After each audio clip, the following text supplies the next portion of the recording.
Tem um tempo mínimo ou máximo para passar o luto?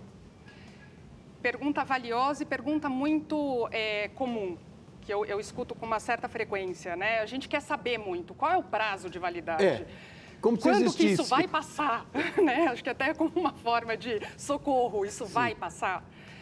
Quando a gente fala de um luto que acaba de acontecer, um luto agudo, um luto intenso, aquele momento em que a gente passa pela perda, muitas vezes o enlutado acredita e acha que ele não vai conseguir sobreviver a isso. Mas isso tende a passar, tende a amenizar, tende a minimizar. O que a gente consegue trazer como alguns indícios e alguns fatores de atenção. Prazo é individual, é pessoal, é de acordo com o tipo de perda vivida, qual era esse vínculo que foi perdido, mas levar em consideração que o primeiro ano da perda normalmente é o ano mais difícil, porque é o ano das primeiras datas sem aquela pessoa, sem aquele ente querido. Então, é o primeiro aniversário, é o primeiro dia das mães, é o primeiro dia dos pais, é o primeiro Natal, é o primeiro Ano Novo. Então, são datas que tendem a restartar a dor, tendem a trazer maior sofrimento, tendem a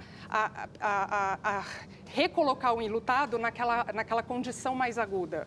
E aí é quando o enlutado fala, nossa, então eu não tô caminhando para frente, eu acho que eu retrocedi. Não, não retrocedeu. A gente está falando de datas específicas, simbólicas e muito dolorosas e que podem trazer muito essa dor.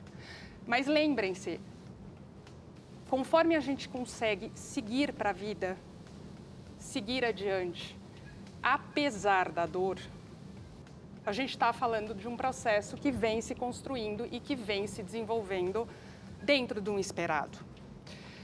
Isso não significa que daqui a 15 anos, se eu abrir um armário, pegar uma caixa de fotografias e encontrar fotos da minha avó e ficar muito emocionada, faz parte, fala de saudade. Claro. Tem outra ali, a Paula, de Osasco, aqui de São Paulo. Me sinto muito desmotivada para tudo depois que perdi meu marido. Como melhorar isso?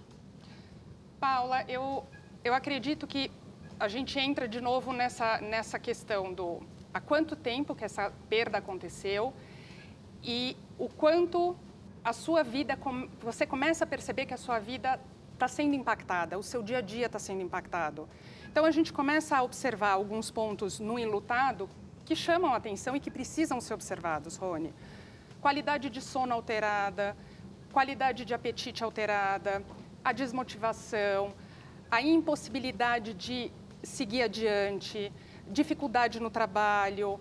Quando isso fica muito potencializado, quando isso fica muito presente, eu sugiro que busque um apoio de um profissional, mesmo que seja para uma orientação, mesmo que seja para esse profissional falar que está tudo bem, que é sobre isso a dor. Mas busque ajuda, não deixe de recorrer a essas redes, recorrer a essas possibilidades. E ajuda, eu não falo só de ajuda profissional, não estou falando só de um psicólogo. Eu estou falando de redes de apoio, amigos, família, pessoas importantes, pessoas de confiança, um professor, por exemplo. Entendi.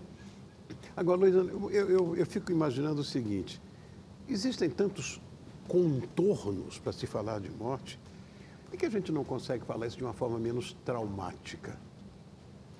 A gente tem medo de falar de morte, né, Rony? É quase como se a gente falasse e isso atraísse, né? Sei lá. E a gente fala de algo, de novo, que é natural, é humano, passaremos. Mas a gente fala de uma cultura que estamos inseridos, que tem uma dificuldade muito grande em lidar com o sofrimento, Rony. Nós vivemos numa sociedade que tende a abafar a dor, abafar a tristeza. A gente tem essa dificuldade, é um desafio. Claro, eu entendo exatamente isso. Eu vejo da maneira em que você descreve esse sentimento. A gente quer abafar, né? A gente quer camuflar a nossa dor. Nós estamos juntos hoje aqui, Loizano, porque hoje é o dia de finados. Nós estamos fazendo, inclusive, uma gastronomia mexicana do Dia de los Muertos e tal, onde lá a coisa é completamente diferente daqui. Para nós, qual é a representatividade do de finados, o dia de finados, hoje, 2 de novembro? Finados, Rony, é uma autorização social para a gente falar dos nossos mortos, olhar para a nossa dor, falar da nossa saudade. É como se hoje fosse uma data em que a gente pudesse sentar à mesa e falar de quem morreu, de quem não está mais. A culinária mexicana tem muito disso, desse ritual, dessa homenagem, desse olhar para quem não está mais, para poder falar de saudade.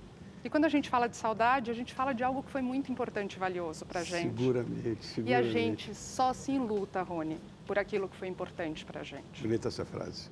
A gente só se enluta por aquilo que foi importante para a gente. Agora, tem mais perguntas ali? Beatriz Cavalcante, aqui de São Paulo. Rony, perdi minha avó faz 6 meses e desde então não tenho ânimo para nada. Seria isso por causa do luto ou pode ser uma depressão?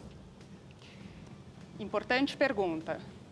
É comum a gente confundir, misturar, e eu não sei se é o seu caso, né? Mas não é incomum a gente falar de tristeza e a gente associar imediatamente à depressão.